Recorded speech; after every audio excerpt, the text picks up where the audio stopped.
We designed them to be trusted with our homes, with our way of life, with our world. But did we design them to be trusted?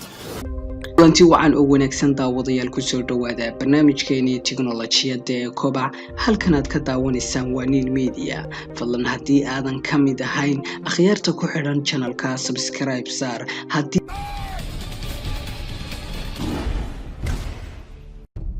shirkadda lagu magacaabo Hanso ee dalka Hong Kong ka dhisan ayaa sanadkii 2016 soo bandhigtay robot ay ugu sheegeen in uu jinsiyadiisu yahay dhadig kaasoo lagu magacaabo Sophia. Robotkan ayaa waxaa farsameeyay ninka aasaasay shirkadda Hanso oo lagu magacaabo David Hanso. Sophia ayaa ku dawaaftay caalamka 2 sano kadib dhalashadeedii waxaana dhalasho siiyay dalal badan oo ay ka mid tahay boqortooyada Saudi Arabia.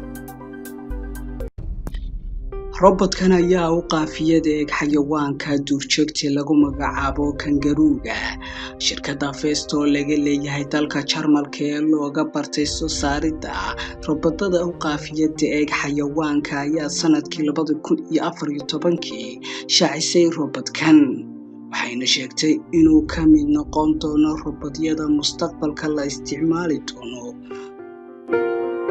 door weyn uu ku yeelan doono adeega teknolojiyada casriga ee 5G. teknolojiyada casriga ee kobcaysa ayaa saameynta ugu badan waxay ku yeelatay arrimaha gaarka u ah shakhsiga. kamirada laptopka ayaa iyadu ka mid ah waxyaabaha ay isticmaalaan sirdoonku iyo maafiyada jabsata xogaha dadka.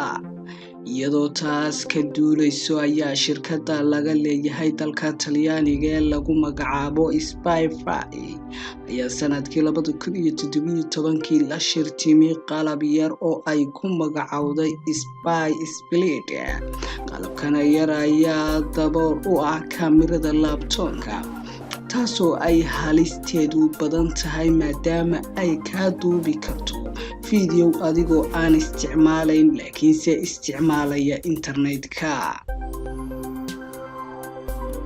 Spyfinder waa mid ka mid ah teknolojiyada casriga ee kobcaysa maalinba maalinta ka dambaysa.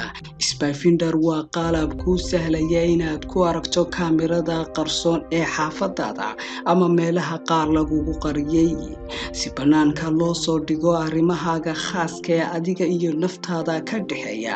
qalabkan yar ayaa ka kooban kamira casriga iyo 6 lambadood oo loo yaqaano kuwa LEDA light-ka ah iyo sidoo kale button yar oo laga daaro lambadahaas.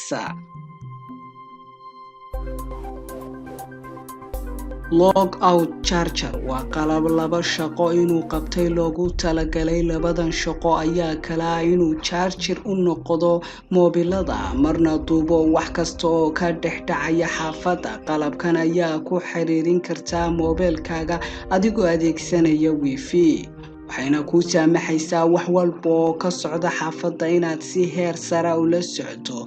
qalabkan yar ayaa loogu talagalay maamooyinka xaafadda si ay uga warhayaan caruurta.